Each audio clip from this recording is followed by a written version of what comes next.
Eu quero entrar agora num campo que eu sei que é a sua especialidade, inclusive a sua tese de doutorado foi desenvolvida em cima disso, né? Que o tema é a periodização. Queria que você falasse um pouquinho sobre os modelos de periodização mais atuais, né? E também sobre a ideia de muitas pessoas discutem a questão de será que é necessário ter periodização ou não? Eu acho que isso é uma coisa importante, né, para a gente colocar em pauta aí. Nossa, perguntas que daria para passar o semestre, o ano falando sobre isso, né? Bom, periodização do treinamento de força, evidentemente que a palavra periodização, ela nos últimos anos ela tem sido banalizada, né? Tem sido quase que incriminada, como se fosse algo totalmente desnecessário e besteira em relação ao treinamento de força. A gente precisa dizer que periodização para o treinamento de força, pensando em pessoas do fitness e tal, claro, traz consigo conceitos lá do treinamento esportivo, né? Que por tantos anos, por meio das periodizações, levou atletas a Olimpíadas, né? De forma organizada no desenvolvimento das capacidades físicas. Evidentemente que para a pessoa do fitness, a pessoa não vai competir, né? Então você tem lá um sujeito que chega para você, mas por que você vai periodizar para ele se ele não é um atleta, ele não é um competidor, né? Por isso que eu sempre digo que periodização, ela entra num contexto de organização, né? De estruturação, de preparação, né? De organizar aquilo que você vai fazer em cada fase de treinamento, né? As pessoas acham que periodização é algo exclusivo de atletas, né? Pela palavra ser muito consolidada a performance. Mas não, periodização nada mais, nada menos se reflete a organizar as cargas de treinamento ao longo do tempo. Dentro disso, existem diversos modelos de periodização. Hoje, os mais comuns do treinamento de força é a periodização linear, que pode ser tanto a tradicional quanto a linear reversa, e é a periodização não linear, que normalmente nós chamamos de periodização ondulatória, tá? Que há vários tipos de periodização ondulatória. Nós temos a ondulatória diária, nós temos a ondulatória semanal, nós temos a ondulatória parcial, nós temos a ondulatória flexível, né? A literatura tem investigado esses diversos modelos de periodização, linear com linear reversa, linear com ondulatória, ondulatória diária com ondulatória semanal. Tem sido investigado isso tanto para populações pouco experientes, sedentárias, que é a maior quantidade dos estudos, né? Há pouquíssimo estudo com população bem treinada, experiente, né? No treinamento de força. E como você mencionou, a minha tese de doutorado foi comparar periodização linear com periodização ondulatória diária para pessoas extremamente bem treinadas, consideradas muito experientes no treinamento de força, tá?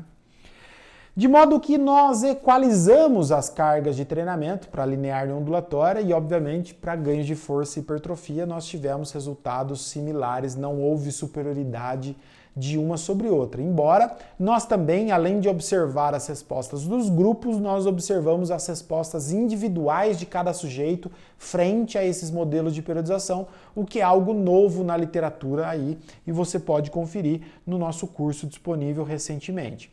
Mas com relação à pergunta sobre se vale a pena ainda periodizar, né? Porque algumas pessoas dizem que, será que vale? Há alguns estudos, revisões temáticas que têm observado, comparado montagens não periodizadas com montagens periodizadas para o treinamento de força.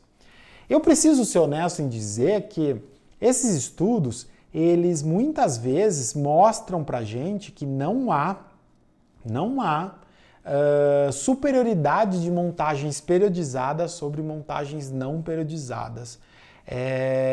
Nos ganhos de força, nos ganhos de hipertrofia, né? Mostrando que as montagens não periodizadas resultam nesses ganhos tanto quanto montagens periodizadas, tá? No entanto, a crítica que eu deixo é que a maioria desses estudos que entram nessas revisões temáticas são os estudos que utilizaram amostras muito pouco experientes e muito pouco bem treinadas, né?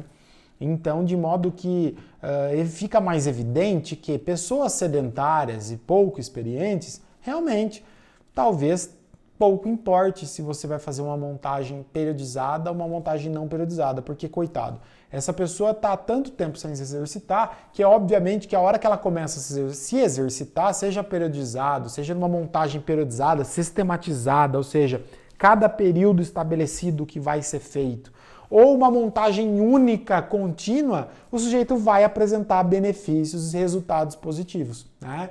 Agora, evidentemente que pessoas mais bem treinadas talvez faça muito mais sentido ter períodos específicos para o desenvolvimento de cada capacidade física, ou para o desenvolvimento de força primeiro e depois hipertrofia, ou vice-versa, enfim.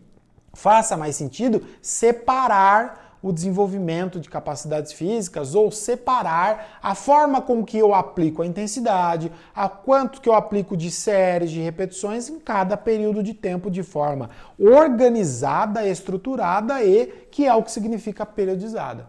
Então, se você me perguntar se eu pudesse resumir, eu te diria, olha, pessoas mais experientes e bem treinadas parece fazer mais sentido ter estruturas mais organizadas e, portanto, periodizadas. Pessoas menos treinadas e pouco experientes, parece que realmente montagens não periodizadas são tão significativas nos ganhos quanto montagens periodizadas. Mas se você for pelo caminho de entender que periodização é organização, é estruturação, até para pessoas pouco treinadas e sedentárias, parece fazer sentido também, no sentido de deixar sua sessão organizada, suas semanas de treinamento organizadas, saber quando você vai progredir com mais séries, quando você vai progredir com repetições, com intensidades, né? Com número de exercícios. Então, também faz sentido você ter essa organização, que é o que significa periodizar. Muito bom. E até para nossa prática mesmo, é muito mais fácil quando você já tem tudo isso organizado. Lógico, né? Não dá para chegar na hora da sessão e falar assim, o que será que eu vou aplicar para o Renan? Não dá para fazer isso, né? Você tem que ter organizado. Se você organiza, você periodiza, né? É óbvio que periodizar também está muito atrelado a quanto de séries você vai aplicar por semana, quanto de intensidade, quanto de repetições, mas isso é organizar. Você pode organizar como vai ser. Eu vou progredir com o número de séries, vou colocar mais uma série por grupo muscular a cada 2 semanas. Se você faz isso, você está periodizando. Eu vou aumentar 3 repetições em cada exercício a cada 3 semanas. Se você faz isso, você está periodizando. É uma forma de periodizar. Evidentemente que periodização linear tem uma estrutura pré-estabelecida, né, de séries, de repetições, e a periodização ondulatória também, seja ela qual for. Aí já são modelos mais sistematizados e padronizados, que a literatura vai mostrar para você também que são eficientes e você pode utilizar.